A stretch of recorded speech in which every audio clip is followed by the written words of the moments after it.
जय श्री राम। राधे राधे फ्रेंड, हमारे चैनल में आप लोगों का स्वागत है। तो हम आप लोग के बीच में एक मैया रानी का पचरा गीत लेकर के आई हूँ। अगर आप लोगों को पसंद आए तो लाइक करें, शेयर करें, सब्सक्राइब करें, दुलार प्यार अपना हमें ज़्यादा से ज़्यादा दें। तो चलें आप लोग पचरा गीत सुने।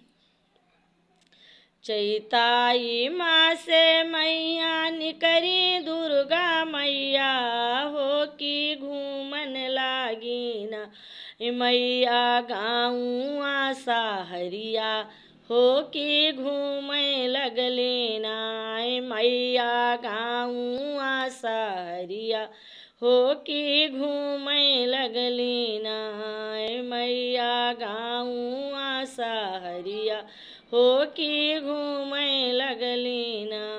घूमते घूमत मई के लागी गाये घमवा हो जुड़ाए लगली ना। वही तो नीमिया के छैया हो जुड़ाए लगली ना। वही तो नीमिया के छैया हो जुड़ाए लगली ना। घूमते घूमत माई के लागी गाइल घमवा हो जुड़ाए लगली ना। वही तो नीमिया के छैया हो जुड़ाए लगली ना। वही तो नीमिया के छैया हो जुड़ाए लगली ना।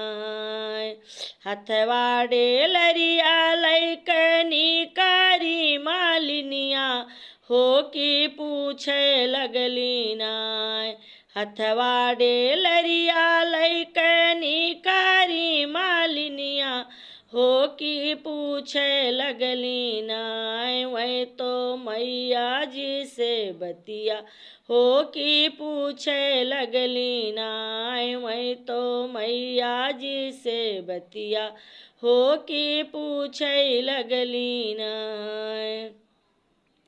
अरे घूमते घूमते मालिन लागी गाइल घमवा हो जुड़ाए लगलन ना। यही नीमिया के छैया हो जुड़ाए लगलन ना। यही नीमिया के छैया हो जुड़ाए लगलन ना। मालिन कई दे तू हमारो सिंगार वा जुड़ाए लगलन ना। मालिन कई दे तू हम रऊ सिंगरवा हो जुड़ाए लगलन ना। अरे फुलवा हे तूरी तूरी मालिन गजरा बनौली हो लगाई दियली ना। वही तो मैया के आसनवा हो लगाई दियली ना।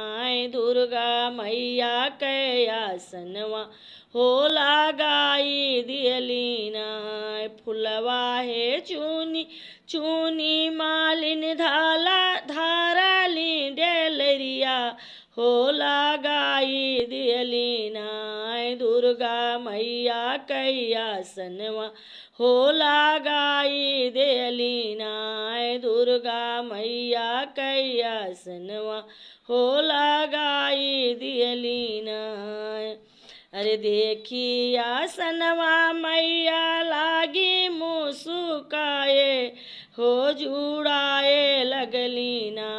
वही तो नीमिया के छैया हो जुड़ाए लगली ना।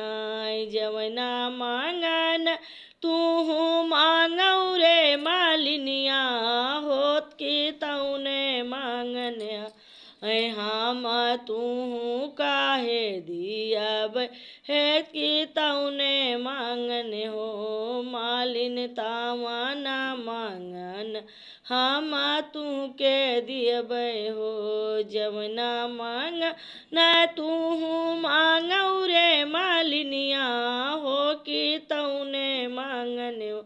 हम तू काहे दियब है कि तौने मांगन हो। अरे बाहरे ने बाढ़े मैया खेता खारियनवा हो कि घरवा बढ़े ना। मैया हम रऊ साजनवा हो कि घरवा बढ़े ना। मैया हमारा साजनवा हो कि घरवा बढ़े ना। बाहरे ने बाढ़े मैया खेता खारियनवा हो कि घरवा बढ़े ना।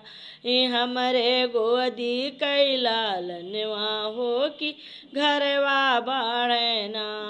हमरे गोदी कैलालनवा हो कि घरवा बढ़े ना। चैताई माँ से मैया घूमने का निकरी है कि घूमे लगली ना। वही तो गाँव आशा हरिया हो कि घूमे लगली ना। वही तो गाँव आशा हरिया हो कि घूमे लगली ना।